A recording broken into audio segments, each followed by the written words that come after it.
Hello viewers, in today's class we are going to discuss yet another important and very conceptual problem from limits and continuity, right? And here we are going to discuss the discontinuity of this function, and we have to prove that this function is discontinuous at x is equal to 1, right? And here we see that this function f of x, it contains the greatest integer function in the numerator and in the denominator as well, right? So let us start. So now to prove the continuity or the discontinuity of a function, what we usually do, we find the right hand limit, the left hand limit, and the value of the function at the given point, right? So here the given point is x is equal to 1, that is a is equal to 1, right? So in this problem we'll find the right hand limit, the left hand limit, and f of a, right? Now a function is said to be continuous if the right hand limit is equal to the left hand limit and these two quantities are equal to f of a, right? So if this condition is satisfied, then the function is said to be a continuous function at the given point. But here we have to prove the discontinuity of this function at x is equal to 1, and let us see what are the values of right hand limit, the left hand limit, and f of a. So let us first find f of a. So f of a means the value of the function at this given point. So a is 1, so we have f of 1. So this is 2 times greatest integer of 1 divided by 3 times 1 minus greatest integer of 1, right? And greatest integer of 1 is 1, and here we have 3 minus 1, so this is 2 over 2, that is equal to 1, right? So the value of the function at x is equal to 1 is equal to 1, right? Now let us find out the right hand limit. So the notation for the right hand limit is the limit x tends to 1, and here we write a positive sign and we have f of x, right?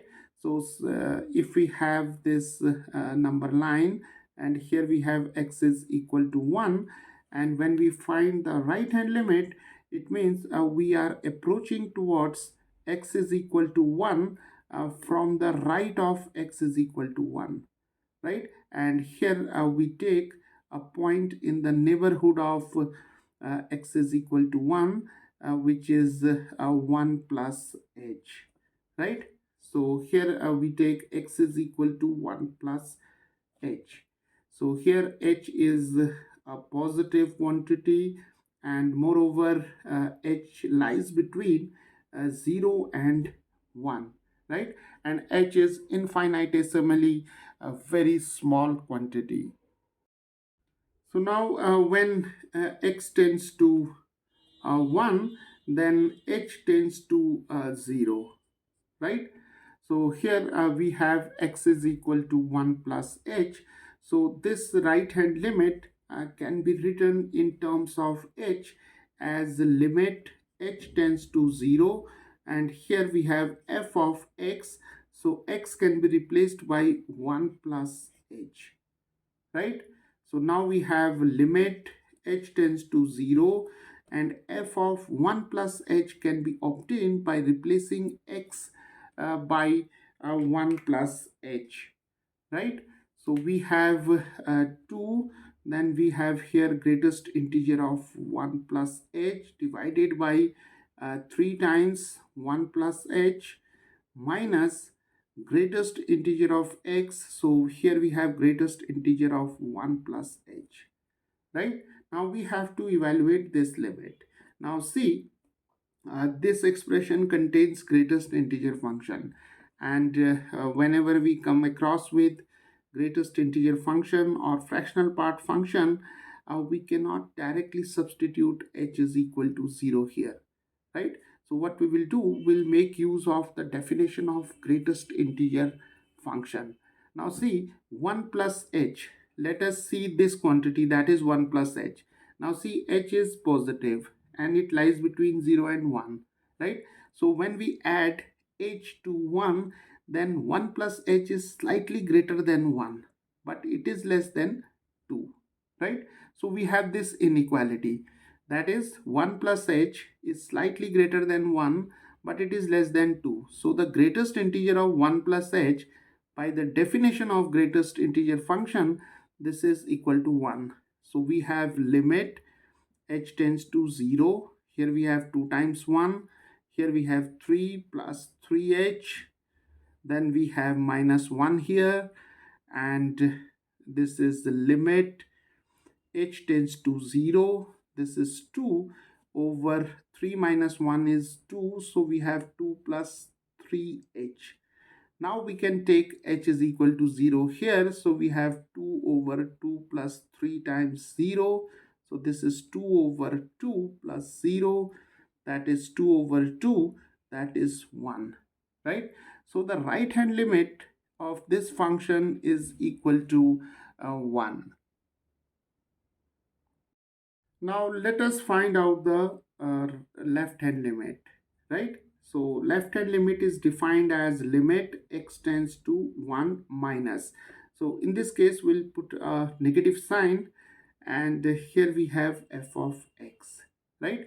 So when we approach towards x is equal to 1, from the left of x is equal to 1, we take a point which is in the neighborhood of x is equal to 1, and this point is 1 minus h, right? So we'll take x is equal to 1 minus h, and h is positive, h lies between 0 and 1. So when x tends to 1, then h tends to 0, right? So now this left hand limit can be written in terms of h as limit h tends to 0, and we have f of x, x is 1 minus h, right? So now we have limit h tends to 0, and f of 1 minus h can be obtained by replacing x by 1 minus h. So we have 2 greatest integer of 1 minus h here, and in the denominator we have 3 times 1 minus h. Then we have greatest integer of 1 minus h, right? So now we have to evaluate this limit, right? And like this right hand limit, we see that here in the numerator and denominator, we have greatest integer of 1 minus h, right? Now again, applying the same argument, see 1 minus h, h is very small. So when we subtract h from 1, then 1 minus h is less than 1, but it is greater than 0, right?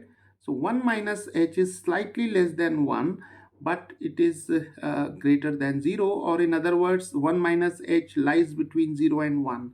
So greatest integer of 1 minus h should be equal to 0. So now we have limit h tends to 0 2 times, and here we have greatest integer of 1 minus h is this is 0, and then we have 3 minus 3h minus 0, right?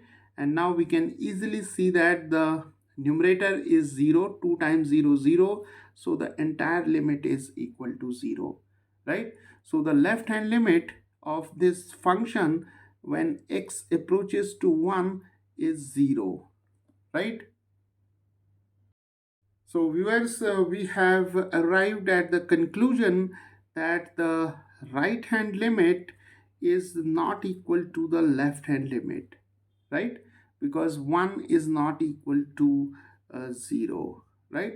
So this function is discontinuous, because for continuity of functions, RHL should be equal to LHL should be equal to f of a, but here the right hand limit and the left hand limit both are not equal to each other, right? So the limit does not exist at x is equal to 1, and therefore this function is obviously discontinuous at x is equal to 1.